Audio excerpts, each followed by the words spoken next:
Today we're going to talk about a problem called find eventual safe states. Okay, we have a graph. Okay, we have a graph and 0, 1, 2, 3, 4, 5, 6. These are nodes, and these are actually the edge. I mean the connections to the node, which is actually an adjacency list in a way. Okay, which says 0. From 0 there is like we have a connection to 1 and 2. From 0 we have a connection to 1 and we have an edge to 2.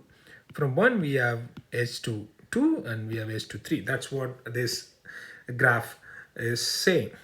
Okay, so what they're saying is a node is a terminal node if there are no outgoing edges. Okay, if this is a terminal node because there is no outgoing edges from this node. This is also a terminal node, there is no outgoing edges from 5. So all terminal nodes is actually a safe node because the reason is this will never lead to a loop. Okay, this will never lead to a loop. Like take an example. We have a node. Okay, we have a node X. Okay, there are multiple connections outward edge from here.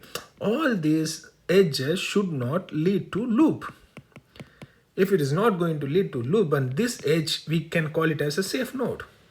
Okay, if a node has a lot of edges and if all these edges is not leading it to a loop, then we can call this node as a safe node.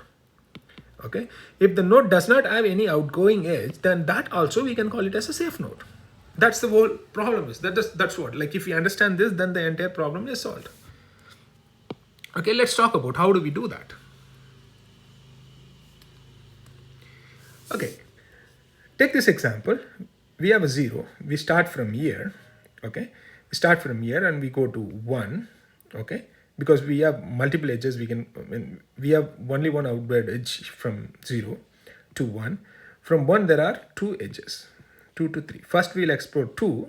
Okay, we go to 2, and from 2 there is only one outward edge which goes to 5, and from 5 there is no outward edge.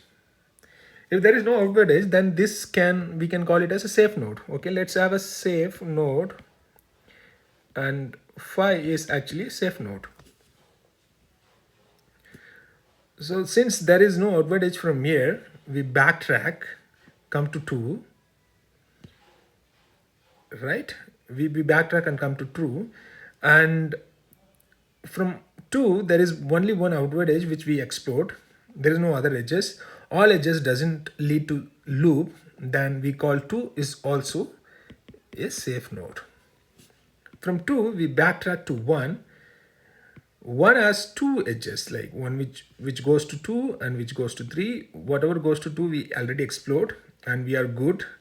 If you take this path, it doesn't lead to any loop, but we'll also have to explore whether this leads to loop or not. We go to 3. From 3 there is only one edge which leads to 0. In the current path we started with 0. This actually creates a loop.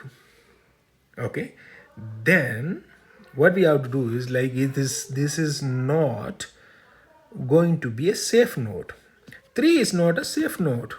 Okay, if 3 is not a safe node, wherever the entire path will become not safe, because 0 leads to 1, 1 leads to 3, 3 leads to 0, then this whole 0 is not safe, 1 is not safe, and 3 is already not safe. Okay, then is entire stuff 0, 5 is explored, 2 is explored, 3 is explored, 0 is explored, 1 is explored. The unexplored nodes are 4 and 6. We go to 4 and we try to explore. There is only one outward edge which goes to 5. Okay, and then 5 is a terminal node which is already safe. We have recorded it and we have a 4. There is no other outward edge other than going to 5. Then 4 can also become a safe node. Then we call it as safe. And the unexplored node is 6. 6 is from 6 we can go to, there is no inward edge, there is no outward edge, then it is safe node again. Okay, if you find out the safe nodes 4, 6 and 2, 2 and 5. Okay, 2, 2, 2, 2, 2, 4, 5 and 6. These are the safe nodes. If you see 2, 4, 6, these are the safe node. This we can do it using DFS.